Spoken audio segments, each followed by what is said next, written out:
Today on the Trent Out Loud podcast. I don't know why y'all are out here hating on us light-skinned brothers. Listen, man, I'm a nice caramel complexion and I'm loving it, alright? And so do the ladies. Holla at me. What up? It's your boy Trent Out Loud and I'm back with another episode. I got a good show set up for you guys today. Everyone's favorite quick news, and I got a little bit of sports. Y'all know what time it is. Put your headphones on, put your earbuds in, turn your devices up. I'm about to start the show. Let's go. Donald Trump wins the New Hampshire GOP primary, but Nikki Haley actually comes close this time, and he did not beat her by a landslide. In the video I'm about to play, you're going to hear that Nikki Haley says that she is not about to quit.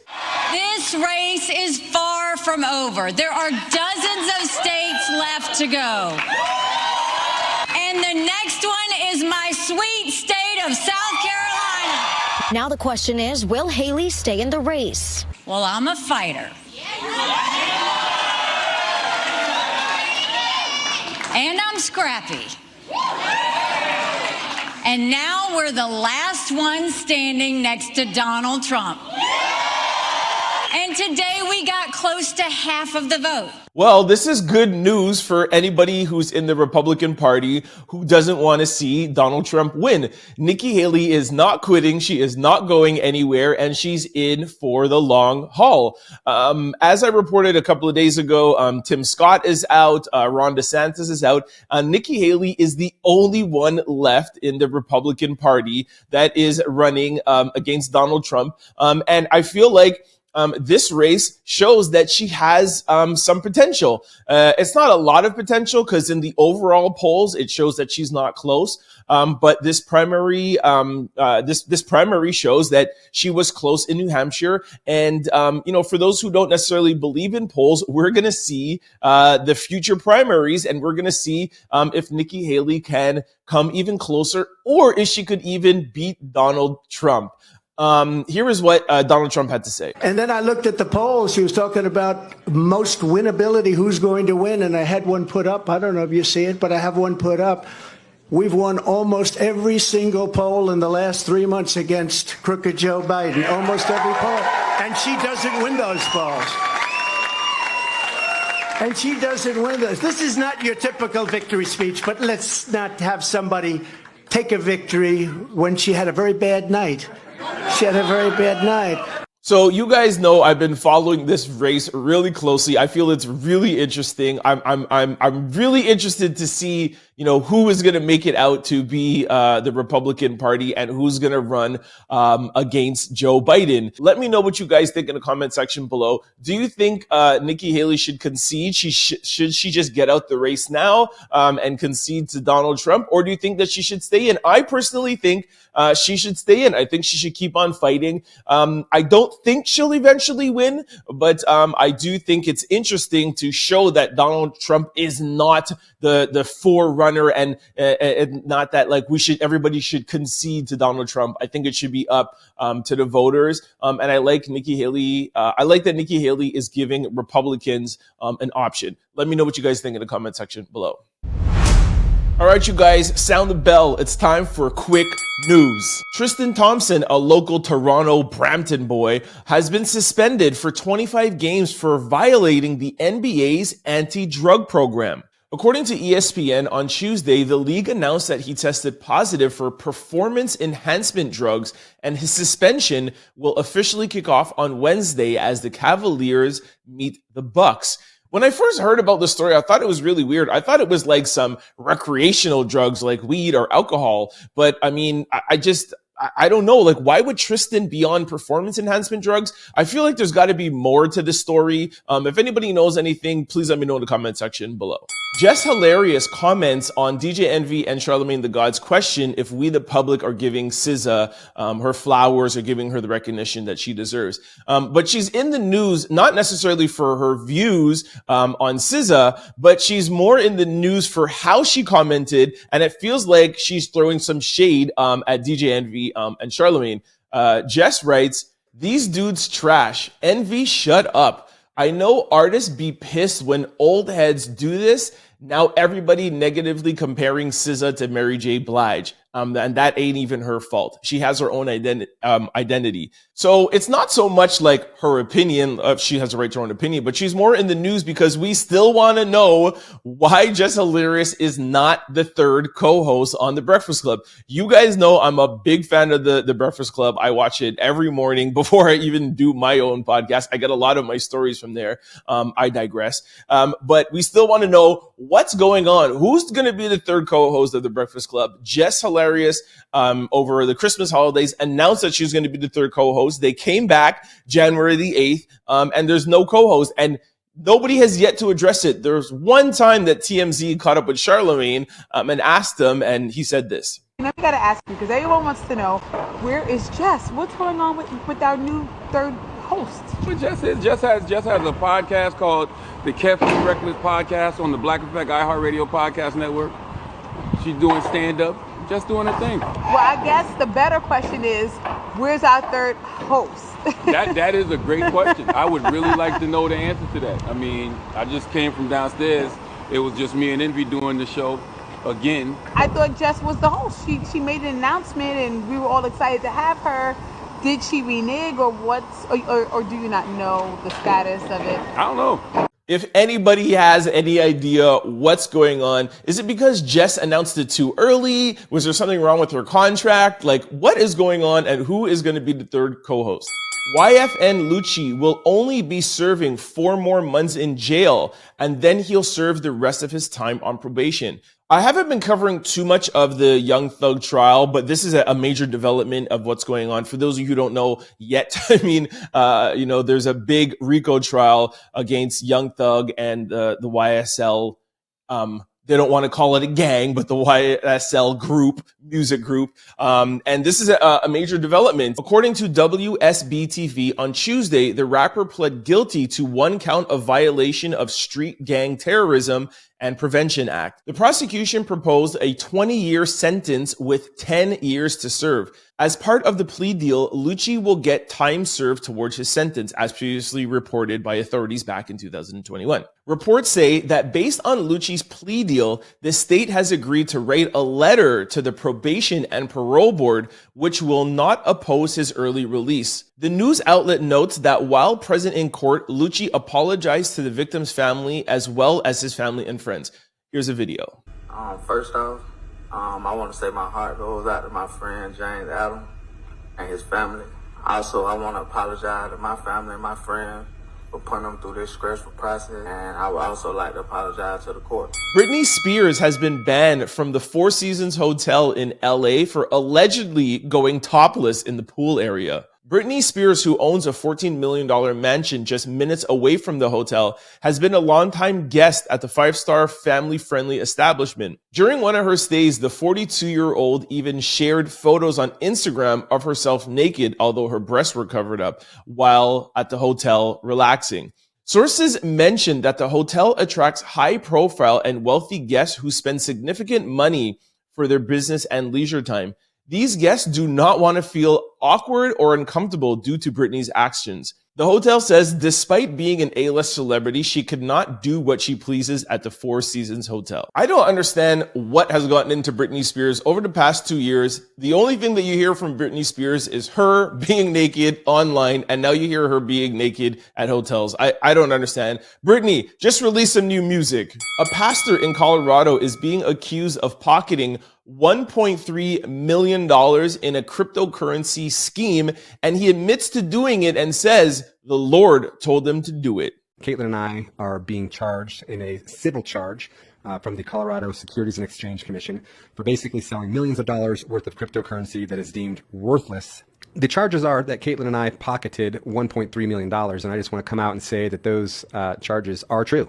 But out of that 1.3, $500,000 went to the IRS, and a few $100,000 went to a home remodel that the Lord told us to do. I love reporting on stories like this. When you have content like this, you don't even have to say anything else after. The Lord told me to do it. T-Pain shares with us that he almost had a song with Usher and Micheal Jackson, but somebody messed it up. Listen to this. You were about to listen to a song that I wrote and produced that was meant for me, Usher, and Micheal Jackson, and then the person that was in charge of doing the references and the person that sang it got too excited and was like, I'm on a song with Micheal Jackson and Usher and T-Pain, and then he released it. And then Micheal Jackson was like, nah, never mind. I don't want to do it anymore. Now, I have always been a T-Pain fan, but Micheal Jackson and Usher, like, it doesn't matter if T-Pain was on the song or not, but could you imagine a song with Usher and Micheal Jackson? Oh my gosh, I wish that would have been made. Like, shout out to T-Pain for almost bringing those two icons together. That would have been amazing. Kevin Durant replies to a critic who says that he should not be in the conversation of greatest of all time. So this critic, Jacob the Clipper, wrote, would MJ be in the GOAT conversation if he left the Bulls in 1990 and joined the bad boy Pistons and won 2 championships with them? Or if LeBron left the Cavs to join the big 3 of the Celtics in 2010 and won 2 championships? I will answer this one for you. Hell no. He goes on to say, Kevin Durant, you have won nothing before and after joining forces with Steph Curry on a team that was 73-9. You're a great player, but not in the greatest of all times conversation. Win 2 championships with the Suns, and maybe you'll have a seat at the table for discussion. I digress. Who is this guy? Like, I don't even like that Kevin Durant even replied to this guy, but here's Kevin Durant's reply. I could sit at any table at any time and talk basketball comfortably with anybody that has played the game, but Jacob the Clipper said I couldn't. Nobody knows you, bro. Move around. You have no credibility in my world. I don't think Kevin Durant should have even replied to this dude. Like, who is he? Like, it's not like Stephen A. Smith said this or somebody like notable. Like, who? I've never even heard of Jacob the Clipper. But seeing that Kevin did reply, I'll give you my take. First of all, I'm a big Kevin Durant fan. I definitely do think that he is in the conversation of one of the greatest of all time. However, I don't love his decision of leaving OKC and going over to the Warriors, but I also don't love LeBron's decision of leaving Cleveland and going to Miami, going back to Cleveland and then going now to LA. So if LeBron could move around and he be in the conversation for greatest of all times, why can't Kevin Durant move around and be in the conversation? Jacob the Clipper, that doesn't make any sense and you don't hold any weight. Dwayne "The Rock" Johnson finally legally owns his name, The Rock. This was super surprising to me. I would think that he would own that name. I mean, I only know him as The Rock. I don't call him Dwayne Johnson. I call him The Rock. And I was super surprised to know that he never even legally owned that name. Listen to the report. Johnson has never owned the name that he professionally wrestled under with for years. Now he will finally permanently obtain his famous nickname through a new agreement with the WWE. Additionally, he will join the board at TKO Group, the sport and entertainment company that houses WWE and the UFC. His nickname, The Rock, is a name that derived from Johnson's father, a WWE Hall of Famer known by Rocky Johnson. Now the name The Rock is all in the family. Like I said at the top of this story, I'm still in shock that Dwayne The Rock Johnson didn't own his name or he didn't have legal rights to the name The Rock. I mean, he's worth $100-200 million. This to me seems like that him and the WWE were probably in some contract disputes. And finally it was settled. These things sometimes could drag out in court for years and years. And it seems like the WWE probably wanted him to come back to the WWE or do something with them. And finally they were able to get him back in there. I mean, Dwayne is a huge star, right? He's like top 10 celebrities out here. So I'm sure they wanted his likeliness and didn't want to give up his name until he came back. So I'm happy to see that they worked it out. Lil Wayne was on a podcast a couple of days ago and tells us why Drake gets so much hate. Why they be hating on Drake like this? That's what I don't understand. He red. He light skinned. That's true. He light skinned. We've been doing that. That's history. That's just American history, man. That's American history. How do I know? It's because I'm not light skinned. I hated on all light skinned dudes in school. So yeah, that's American history, man. I don't know why y'all are out here hating on us light-skinned brothers. Listen, man, I'm a nice caramel complexion and I'm loving it, all right? And so do the ladies. Holla at me. Gayle King was recently on the Pivot podcast and she reveals that she likes a black man that swears. Take a listen to this. So in answer to your question, is it difficult to date? Yes, I think so. because I really am attracted to men of color. I just am. I love how a black man says baby. Nobody says it like y'all. And I know you'll beep it out. I know you'll beep it out. I don't really say it well, huh? He doesn't cuss good at all. No, it's just the way that it's said. I don't even know how to explain it to you. Like how do they say it? I can't do it. That's my baby. And then how they just say it could be a term of endearment. It could be a term of endearment, or it could be I'm really pissed. Right. But there's something about a black man says it. I'm attracted to that. So they got to have something else too, though. Yeah, No, you don't want somebody with a potty mouth, Channing. It's not that. It's not that. But sometimes a well delivered curse word is very intelligent to me. That's why everybody loves Gayle. Yes, everybody loves Oprah, but like the black community, the hip hop community always embraces Gayle a little bit more than Oprah. She's super down to earth. The fact that she would even show up on the Pivot podcast is amazing. Shout out to Gayle and shout out to her for being so real. International students in Toronto were asked if they regret moving to Canada, and they said this. Is this what you imagined Canada would be? Never. No one ever expected this to, like being in a home country and looking all over the world. People always think that something would be better, but after landing in certain countries, for example, Canada, people get to know the reality. The reality check is a must, I must say. If you could go back, would you prefer a different country maybe? Yeah, definitely. If you were outside of Canada and you wanted to send your child abroad, would you send it to Canada? Listen, even I want to run out of Canada. It's scam, man. Just paying a number of taxes. Nobody's going to repair the roads. In universities, these things happen. Farmers are angry.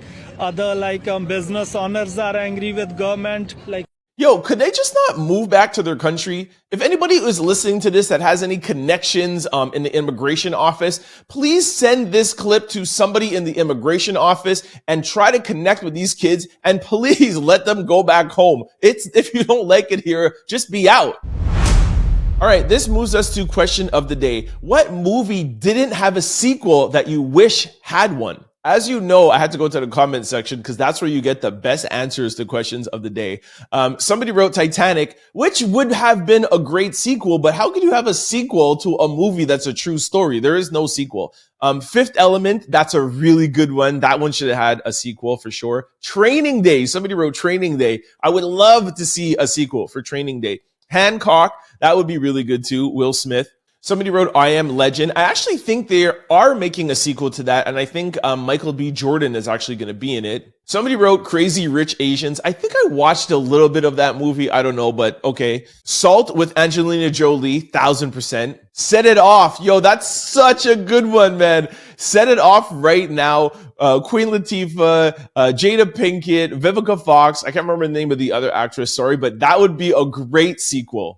Life, that would be really good. Martin Lawrence and Eddie Murphy, that would be really good. Somebody wrote White Chicks. We talked about White Chicks a couple of days ago. That'd be an excellent sequel. Somebody wrote Bronx Tales. Yo, that was so good. That's like top 25 movies of all time. That would be a great sequel. And somebody also wrote Soul Food, Terry's Revenge. That would be really good too.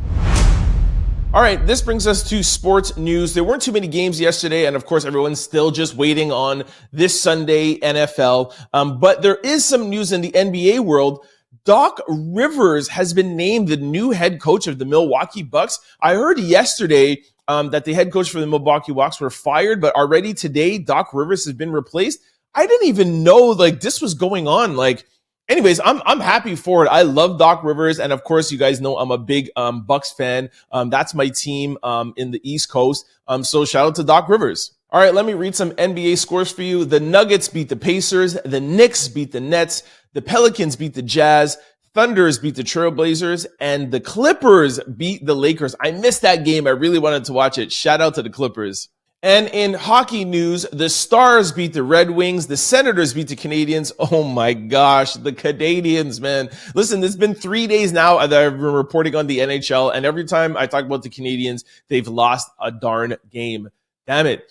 The Lightnings beat the Flyers. The Golden Knights beat the Islanders. The Oilers beat the Blue Jackets. The Blues beat the Flames. The Ducks beat the Sabres. And the Sharks beat the Rangers. Don't forget to like, comment, and subscribe. It's your boy, Trent Out Loud. Peace! For more content, you could subscribe, download, or listen to the Trent Out Loud podcast wherever you listen to your podcasts, or you could watch us on YouTube. Just search Trent Out Loud. For showtimes and updates, you could follow us on all social platforms at Trent Out Loud. Go to signupexpert.com/Trent. Once you sign up for all betting apps and get all your bonuses and get all your rewards, go to your app store and download BetStamp and use promo code TOL.